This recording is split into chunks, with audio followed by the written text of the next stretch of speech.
Vijayalakshmi Medical and General Stores, Bela. Chemist and druggist all, veterinary all, general stores, सामग्री औषधि दुकान। Vijayalakshmi medical भरोसे की एक उम्मीद। हमारे मेडिकल शॉप स्थानांतर हो चुका है। अब हमारा पता है शिवाजी चौक गुन्नू होटल के बाजू में, मेन रोड, बेला। डॉक्टर की सलाह के अनुसार एक बार हमारे पास जरूर पधारे। वाजिब दाम आपको आपके सेहत के अनुसार दवाइयाँ उपलब्ध मिलेंगी। धन्यवाद।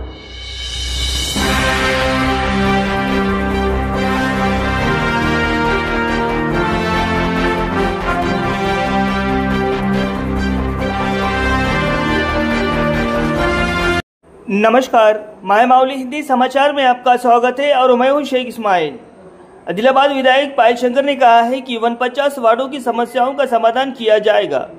इसी सिलसिले में उन्होंने रविवार को वाल्मीकि नगर कॉलोनी का दौरा किया। इस मौके पर विधायक ने कहा है कि 49 वार्डों में लोगों को कई तरह की समस्याओं का सामना करना पड़ रहा है। उन्होंने कहा है कि खासकर जल निकासी, सड़क और ताजे पानी की आपूर्ति के अभाव में लोगों को परेशानी हो रही है। वाल्मीकि नगर में नाले की बदबू से लोगों को काफी परेशानी हो रही है।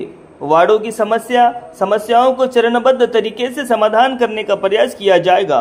उन्होंने कहा है कि ग्रेड 1 बन चुकी नगर पालिका को कई प्रकार की सुविधाओं की जरूरत है। अभियंता अधिकारियों ने प्रारंभिक सर्वे पूरा कर लिया है और कहा है कि केंद्र सरकार द्वारा दिया गया 320 करोड़ पर्याप्त नहीं है। उन्होंने कहा है कि वो राज्य सरकार की ओर से और अधिक धनराशि लाने की पूरी कोशिश करेंगे। भले ही यहाँ कोई सरकार नहीं है, लेकिन अगर थोड़ा सा मौका मिलता तो शहर के विकास के लिए फंड लाऊंगा और इसका विकास करूंगा। इस कार्यक्रम में दयाकर भूमारेड्डी, बीजेपी नेता भारत मुकुंद, गणपति और अन्य ने भाग लिया।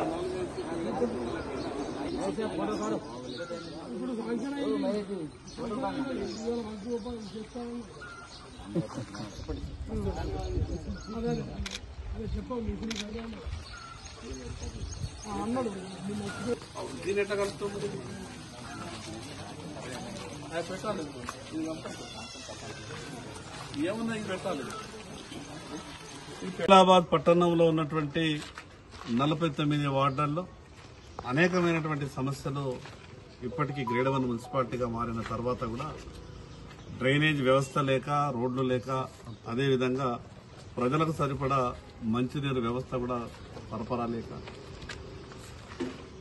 రకరకాల ఇబ్బందులతోని ఆదిలాబాద్ పట్టణం ఉన్నది. ఈరోజు ఆదిలాబాద్ పట్టణంలోని వాల్మీకి నగర్, అదేవిధంగా హ్యాండిక్యాప్డ్ కాలనీ, మిగతా శివాలయ మందిర పరిసరాలు ఇదంతా కూడా పర్యటించినప్పుడు ఇక్కడ ఉన్నటువంటి ఈ యొక్క డ్రైనేజ్ దుర్గంధ వాసన, ఇక్కడ ఉన్నటువంటి ప్రజల పరిస్థితి చాలా ఇబ్బందిగా ఉంది. మొదటి దశలో కేంద్ర ప్రభుత్వం ఇచ్చినటువంటి, రాష్ట్ర ప్రభుత్వం, కేంద్ర ప్రభుత్వం సంయుక్తంగా అమృత్ పథకం ఈ ఆదిలాబాద్ పట్టణంలో ఇప్పటికే నరేంద్ర మోడీ గారు మంజూరు చేయడం జరిగింది. దాని ద్వారా సాధ్యమైనంత కాడికి కొంత డ్రైనేజ్ వ్యవస్థను నిర్మాణం చేసుకొని, అదేవిధంగా మొన్న కొత్తగా 50 లక్షలు టీవీఎఫ్ఐడిసి దాంట్లో కూడా కొత్తగా మంజూరీ రావడం, దశల వారీగా ఈ వార్డులలో ఉన్నటువంటి సమస్యలన్నిటి కూడా పరిష్కారం చేసే విధంగా ప్రయత్నం చేస్తా ఉన్నాం.